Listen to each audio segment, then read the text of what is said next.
9h09. Vamos falar um pouco de Congresso Nacional? Mas a notícia não é tão boa assim, viu? Por causa do Fórum do BRICS, a atividade legislativa fica mais parada nesta semana em Brasília. A Aline Beckett traz a expectativa para a gente aqui para os próximos dias no Congresso, que deve ter uma forte presença também no ministro Fernando Haddad. Há pouco a gente acompanhava ele falando com jornalistas. Aline, pois não, o que é que vai acontecer aí nessa semana, já que tem também Fórum do BRICS para dividir as atenções?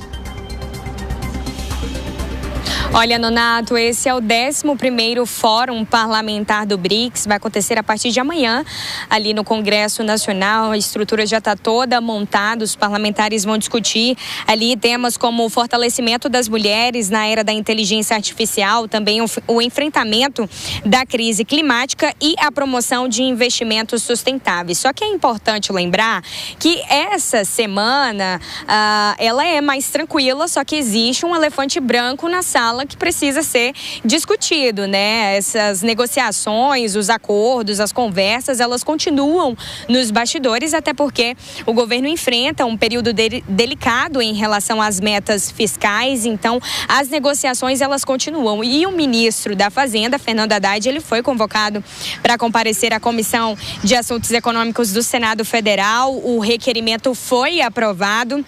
Hoje ele já deu uma sinalização positiva em relação a isso e nós estávamos falando antes também, eu havia trazido aqui a apuração para vocês em relação à participação dele na reunião de líderes da Câmara dos Deputados e ele foi convidado e deu uma sinalização positiva agora aqui pra gente também, disse que todos os convites que ele já recebeu do Congresso Nacional, ele já foi, já participou, tem participado de reuniões com os presidentes da Câmara, Hugo Mota, e também do Senado, Davi Alcolumbre, e disse que sempre que saiu dessas reuniões, saiu dali com posicionamentos e também com informações que engrandecem o país ali para as reformas estruturantes que o governo pretende fazer em conjunto com o Congresso Nacional. Existia hoje uma preocupação do mercado e também de empresas sobre o risco sacado. Esse risco sacado, ele é uma operação financeira que é usado principalmente por empresas, no qual a empresa antecipa ali o pagamento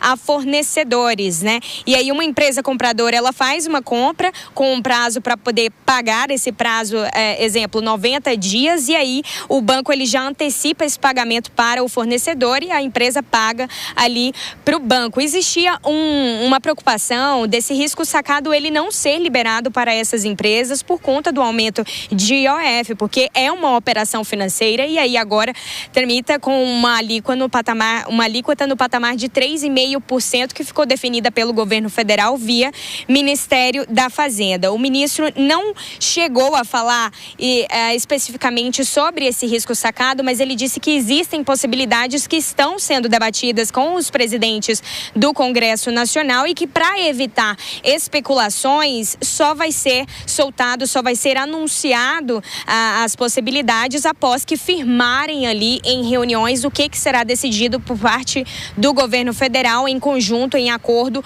com o Congresso Nacional. Eu destaco a vocês que o ministro Fernando Haddad disse que apresentou duas alternativas ao presidente Lula para poder cumprir as medidas fiscais do ano de 2025. Ele falou que o foco, primeiro, seria em reformas estruturais, como a reforma do imposto de renda, por exemplo, a reforma administrativa, só que essas reformas, elas precisam de um prazo para serem discutidas, para serem votadas, elas precisam de estar em tramitação ali no Congresso Nacional e cumprir essa tramitação natural que ocorre no tamanho de reforma por serem projetos muito grandes que afetam a sociedade. Ou então, uma medida regulatória a curto prazo, que no caso foi a medida de aumento de IOF sobre operações financeiras, que pode trazer um retorno arrecadatório mais rápido. Só que essa medida de IOF, ela é uma medida regulatória. Ele diz que seria um tratamento paliativo para poder conseguir cumprir a meta fiscal em 2025, no ano de 2025. E por isso o aumento de IOF IOF, ele foi tomado ali como decisão inicial para que as coisas ocorressem de forma mais rápida, só que ele vem conversando com os presidentes do Congresso Nacional e o foco é essas reformas estruturais a longo prazo que já estão em tramitação no Congresso Nacional. Ele disse que não foi uma questão totalmente arrecadatória, foi regulatória, e sobre as emendas parlamentares, ele lembrou que essa regra já foi definida e já foi votada pelo Congresso Nacional. Ou seja, o governo federal, de acordo com o orçamento, a lei de diretrizes orçamentárias, pode fazer o contingenciamento de parte das emendas parlamentares, só que esse contingenciamento ele deve ser proporcional ao congelamento do corte de gastos, que foi o que foi calculado e foi feito pela economia, o Ministério da Fazenda, a equipe econômica do governo federal. A gente segue por aqui, então, acompanhando toda essa repercussão. O ministro disse que vai, sim, comparecer à reunião de líderes na Câmara, deve ir também à Comissão de Assuntos Econômicos do Senado conversar com os senadores sobre isso. Então, a gente segue acompanhando como que se dá aí toda essa negociação com o Congresso Nacional, principalmente em termos de emenda parlamentar, aumento de IOF e contingenciamento aí no corte de gastos. Eu volto com você, Nonato. Muito obrigado. Aline Beckett atualizando para a gente essas informações. Eu já convoco aqui a Deise Ciocari para que ela possa comentar com a gente esses assuntos. É uma convocação, hein, Deise, nesse momento.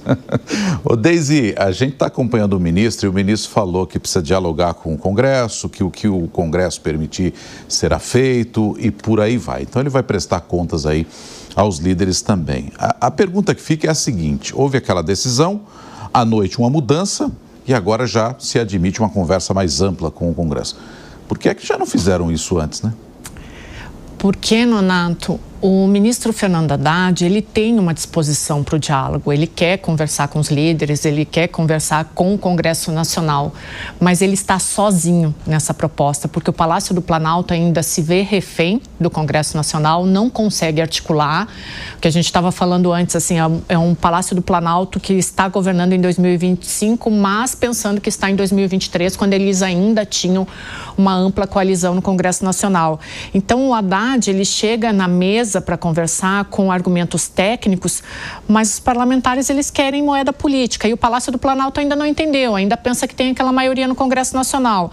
Então, enquanto a Fazenda ela tenta evitar essas medidas paliativas e promete reformas estruturais, o Palácio do Planalto não tem fôlego para fazer essas reformas. E aí é por isso que o Haddad fica isolado, ele está jogando sozinho, ele está num campo de batalha ali, lutando contra tudo e contra todos, essa é bem a verdade, e o Palácio do Planalto está ali sem saber o que fazer.